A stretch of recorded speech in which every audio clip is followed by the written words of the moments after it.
ये बताइए, जिस तरीके से लोकतंत्र में कहा जाता है जनता का बहुमत, तो आप किसका बहुमत समझते हैं? देखिए, बहुमत उसको कहते हैं जो 172 जो क्लियर लाते हैं, और अगर क्लियर नहीं लाते हैं, इधर उधर से जुटा के लाते हैं अगर ये लोग, तो उसमें भ्रष्टाचार को बढ़ावा मिलता है, और भी भ्रष्टाचार को बढ़ावा मिलता है हर जगह, है ना भाई। वो नहीं होना चाहिए कि स्पष्ट जैसे आता है उसमें सीधा सीधा, तो अब उसको माना जाएगा बहुमत है करके। ये इधर उधर से लपझप करके संगठन इससे उससे करके लाते हैं, वो उतना महत्वपूर्ण नहीं है, उसमें फिर भ्रष्टाचार को बढ़ावा मिलता है। अब वो नहीं होना चाहिए, उसमें संशोधन करने की ज़रूरत है, बल्कि इसमें सारे चीज़ों में जो संशोधन किए हैं उसमें भी बल्कि इस बात को उठाना चाहिए और कहना चाहिए कि इसमें जो गठबंधन करके जो लाते हैं, इसको उतना ये ना दिया जाए करके, संशोधन में लाना चाहिए इन चीज़ों को। इस पर भी आवाज़ उठानी चाहिए ना, लोगों को बात करनी चाहिए कि जिस पे कहते हैं कि भाई जनता के बहुमत से सरकार बनती है, तो फिर ये 272 का सांसद का आंकड़ा कहाँ से? जी जी जी, बिल्कुल होना चाहिए। 272 अगर वो स्पष्ट लाता है तब तो बहुत अच्छी बात है, और इधर उधर से गठबंधन पार्टी बना के लाते हैं, इससे इसको तोड़ के उसको तोड़ के उसको तोड़ के ले आता है, वो गलत है। उसको बल्कि वो सरकार बनाना गलत है, उसमें नहीं बनना। तो खैर अभी देखो ये बात गर्भ में है, समय के गर्भ में है, और बनेगी तो आगे चल के कांग्रेस की ही बनेगी। बीजेपी का तो डामाडोल दिख रहा है, आगे भी कोई इसमें ये नहीं है, दम नहीं है। सारे लोग इसके वोट के आधार पे बननी चाहिए, कुल वोट के, या जो खरीद फरोख्त? वोट के आधार पे आजकल कहाँ बन रहा है, आजकल तो मशीन के आधार पे वोटिंग हो रही है। आप किसको दे के आए किसको नहीं, वहाँ वोटिंग जब होती है उनकी मशीन, उनका सब कुछ, उन्हीं के लोग बैठे लोकतंत्र में पूरे सारे यहाँ से वहाँ तक, वो अपना रातों रात फेरबदल कर देते हैं। ये चीज़ कई जगह पकड़ाई भी है, उसके बाद भी लोग आँख मीचे हुए क्यों नहीं बोलना चाहते लोग? ऐसा क्या ऐसा है लोगों में डर है कि बोलते नहीं, सामने नहीं आते, इसको वही लोग जाने। साफ खुल के बोलना चाहिए, नहीं भाई मशीन में गड़बड़ हो रही है, वोटिंग नहीं तो इतनी वोटिंग उनको पड़ी नहीं सकती मोदी जी को। वो अगर तो क्या मानते हैं आपके गठजोड़ की राजनीति से भ्रष्टाचार बढ़ता है? भ्रष्टाचार को बढ़ावा मिला है और आगे भी मिलेगा, अगर इसी टाइप का अगर गठबंधन वाली ये रही, अगर गठबंधन वाली 272 वाला किस्सा रहा, अगर इसको संशोधन में नहीं लाए, अगर संशोधन में अगर नहीं लाए लोग, तो आगे चल के भी वही होगा जो होते चले आ रहा है।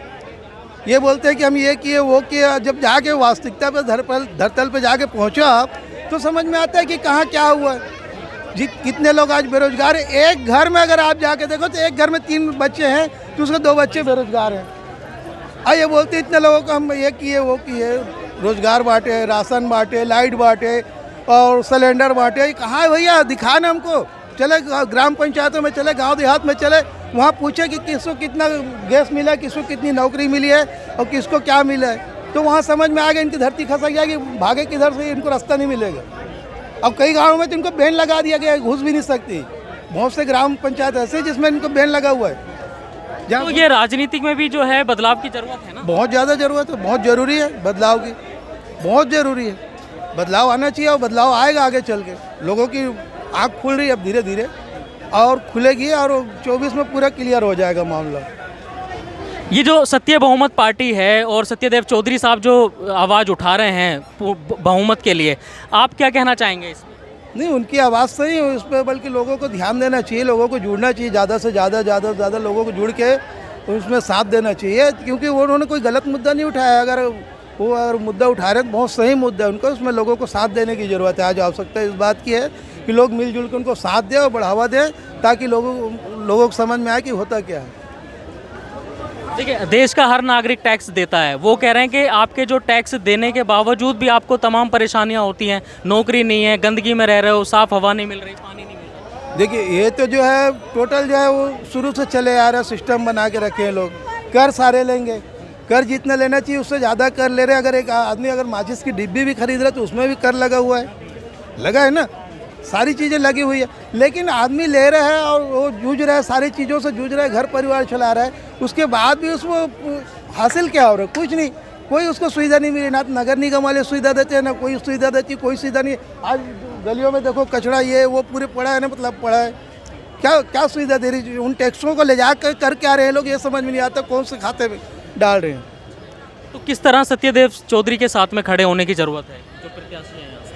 प्रत्याशी को आज बहुत ज़्यादा सोच समझ के देने का है, और जिस समय 24 में चुनाव आ रहा है जैसे टाइप से, उसमें लोग जागरूक हुए और जागरूक होंगे और समझ रहे हैं लोग सब, और आगे चल के इनका डामाडोल दिख रहा है, नहीं आएगी।